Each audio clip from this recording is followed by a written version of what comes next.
My name is Sandra Walters. And I'm Stone McGlone. Today we'll be investigating the accuracy of eyewitness testimony, helpful or hurtful. Eyewitness testimony is important because police investigate crimes and accumulate evidence so that suspects can be identified and arrested. At the early stages of an investigation, eyewitnesses to these crimes provide important information to police. Sometimes they provide the only solid leads. Eyewitnesses also play a vital role in the later stages of prosecution. According to defense attorney David Feige, it's hard to overstate the power of eyewitness testimony in criminal cases. In thousands of cases every year, testimony of a single eyewitness, uncorroborated by forensic or any other evidence, is used to sustain serious felony charges, including robbery and murder. The National Institute of Justice estimates that approximately 75,000 defendants are implicated by eyewitnesses in the U.S. every year. In their attempts to solve crimes, and especially in their reliance on eyewitness observers, police and prosecution face a number of challenges. Sometimes the desire to get a case nailed down overshadows the goal of discovering the truth. The recollections of eyewitnesses can lead the police down blind alleys or cause them to arrest the wrong suspect, sometimes resulting in wrongful convictions by judges and juries. Now we will switch over to correspondent Courtney Hammonds, who is interviewing a South Charleston police officer. Hi, this is Courtney Hammond. We're coming to you live from the South Charleston Police Department today, where we'll be interviewing Eddie Ambergy on the accuracy of eyewitness testimony. Alrighty, we're here today to ask some questions about the accuracy of eyewitness testimony. If you could tell us a little bit about yourself. My name is Lieutenant G.E. Ambergy. I'm with the South Charleston Police Department. I've been employed here for 25 years. I'm the shift commander right now on the road. Okay. What questions do you usually ask witnesses at the scene of a crime?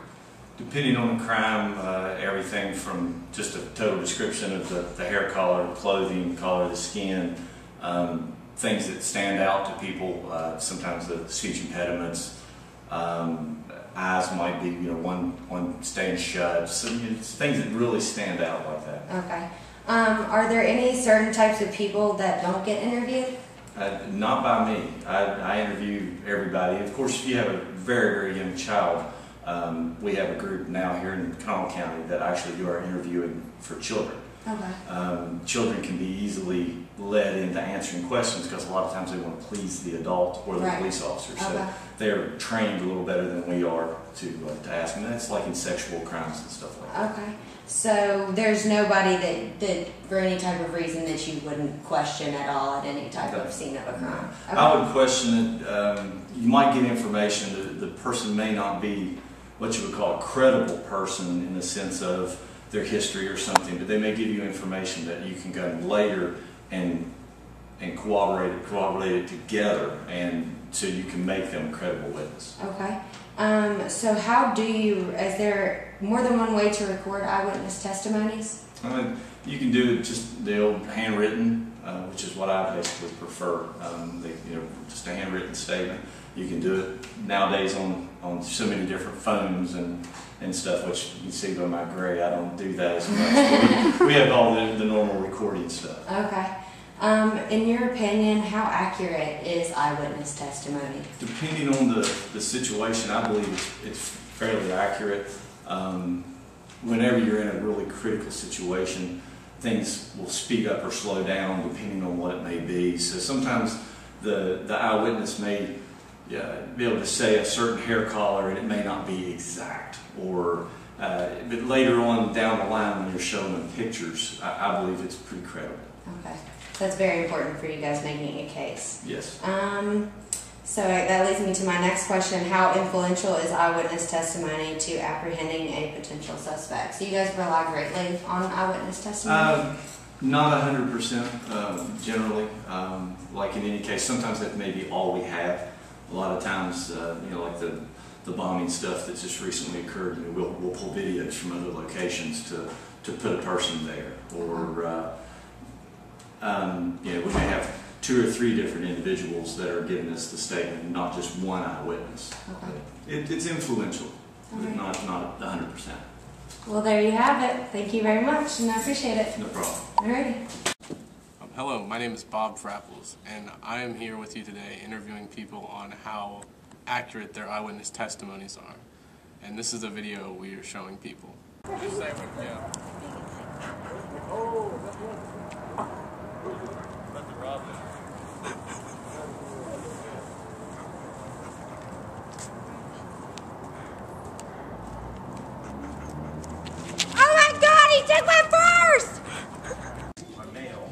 Okay, what's your name? I'm Parker. How old are you? I am 22. Are you registered to vote? I am registered to vote. Okay.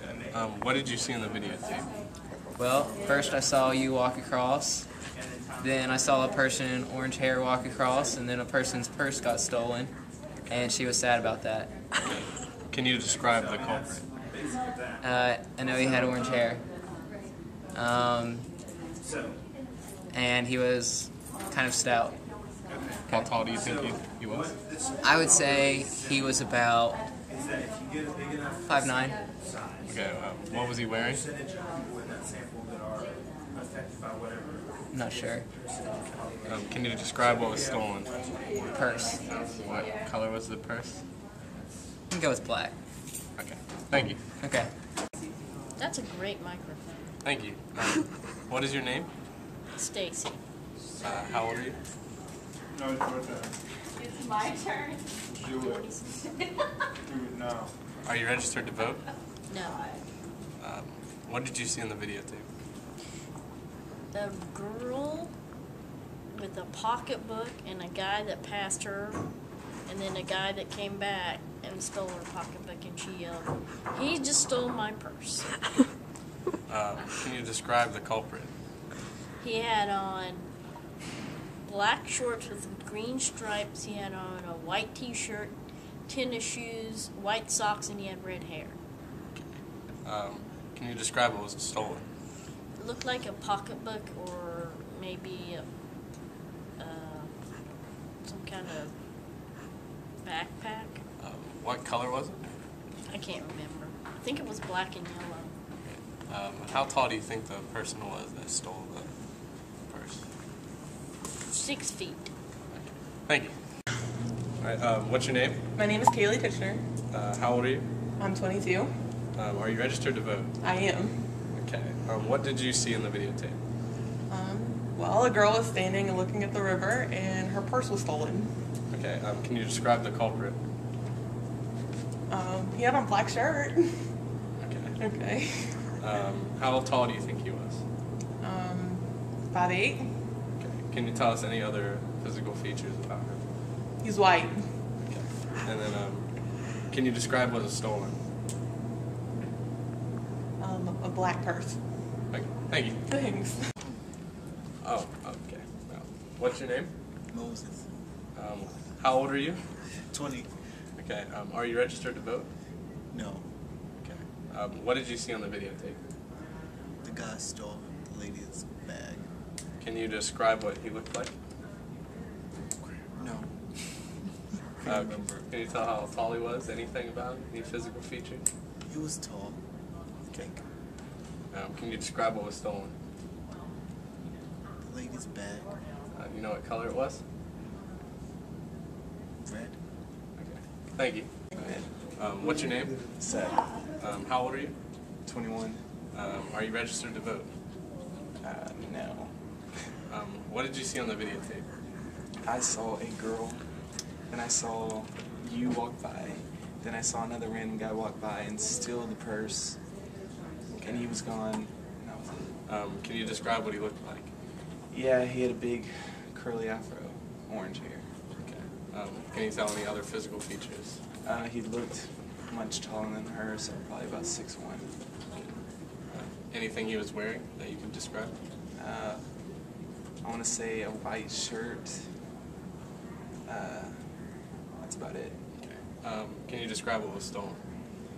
Yes, it was a purse, and I think it was maybe either bluish or green. Okay. Thank you. What's your name?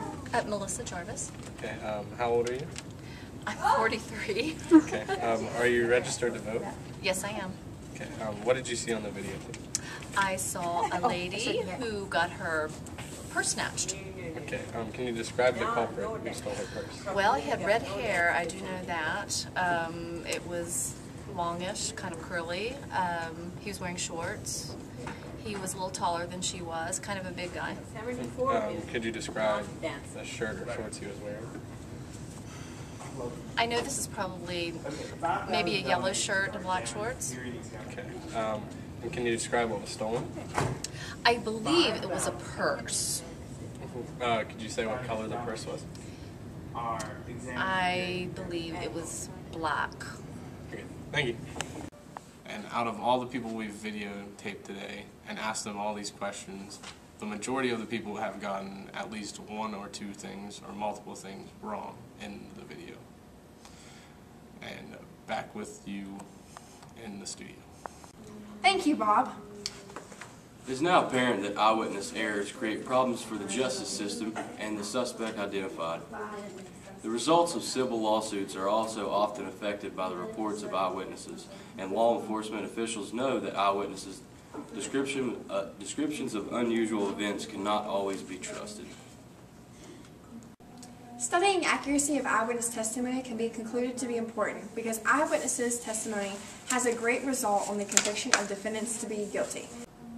We must be as accurate as possible to prevent a false conviction and propose solutions for these problems. We'll show you the video one more time so you can see what happened in the video. Yeah.